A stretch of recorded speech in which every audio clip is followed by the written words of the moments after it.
Здравейте! Днес се връщаме в комунизма. Намираме се в село Пчеларово на международния път Русе-Маказа, който всъщност е и пътя Кърджали-Хасково.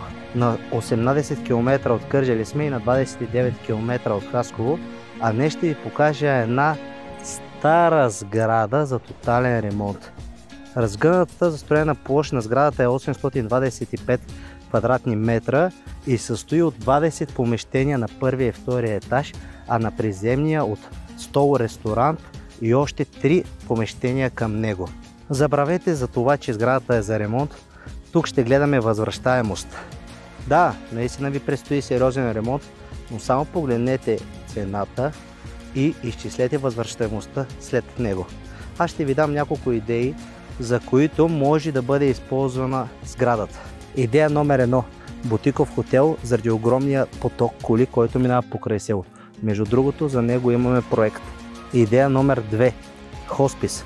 Заради близостта на село Пчеларово до големи градове като Кърджали, Хасково, Пловдив и Асеновград, това е перфектната локация за настаняване на възрастни хора. Намираме се също и в подножието на Родопите, където сме обградени от планина, гора и чист въздух. Идея номер 3. Място за настаняване на работници. 20 помещения, които преобразувате в стаи, в които може да настаните средно между 2 и 4 работника и след това отдавате под наем. Дадах ви 3 идеи как да превърнете тази сграда в успешен бизнес проект. Бъдете смели, а смелите са печелившите.